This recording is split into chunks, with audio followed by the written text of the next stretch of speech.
Shalom semua. Pernahkah Bapak Ibu Saudara mendengar kisah tentang Tanah Goshen? Menurut Alkitab, Tanah Goshen adalah salah satu wilayah di Mesir di mana bangsa Israel pernah tinggal dan bertahan ketika kelaparan melanda dunia.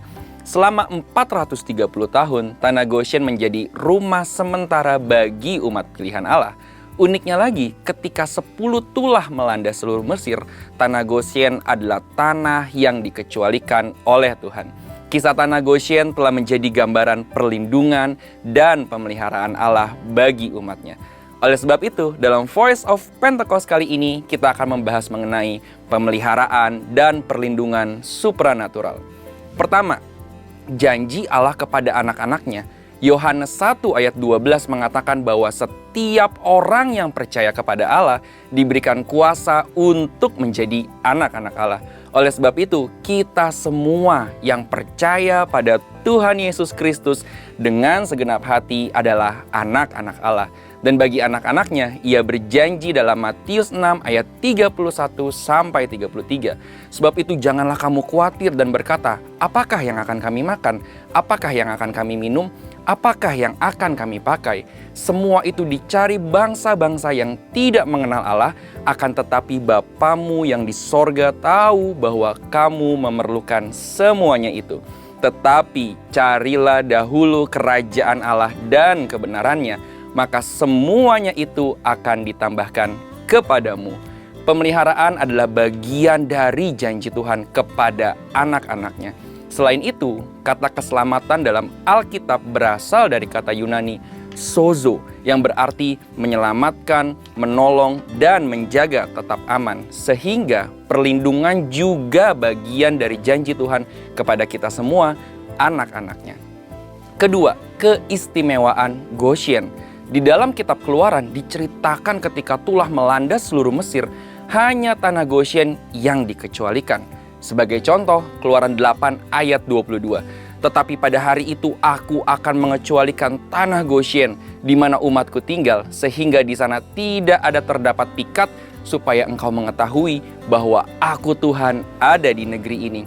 Di masa kini juga ada banyak kesaksian orang percaya atau anak-anak Tuhan yang mengalami pemeliharaan dan perlindungan Allah yang supranatural.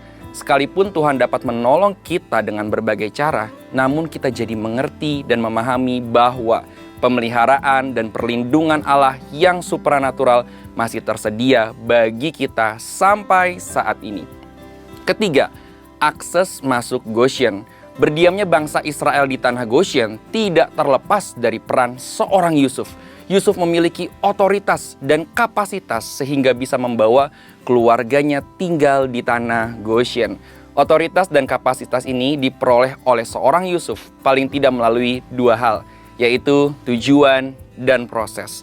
Yusuf muda telah mendapatkan visi melalui mimpi bahwa ia akan berkuasa atas keluarganya.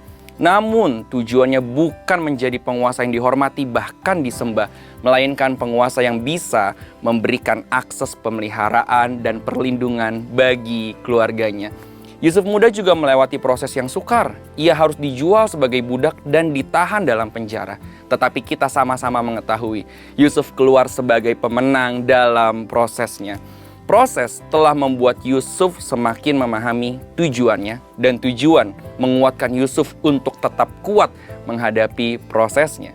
Bapak, Ibu, Saudara, kesimpulan dari pembahasan kita hari ini adalah Goshen adalah gambaran pemeliharaan dan perlindungan Allah.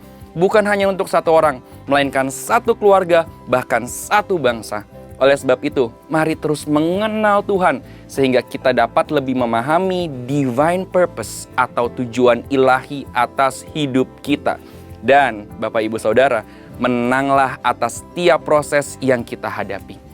Barangkali seperti Yusuf, lewat hidup kita, keluarga, bahkan bangsa kita dapat mengalami pemeliharaan dan perlindungan Tuhan yang supranatural. Saudara, untuk penjelasan lebih lengkap dari tim teologi kami, silakan scan QR Code atau buka link yang ada di atas. Tuhan Yesus memberkati.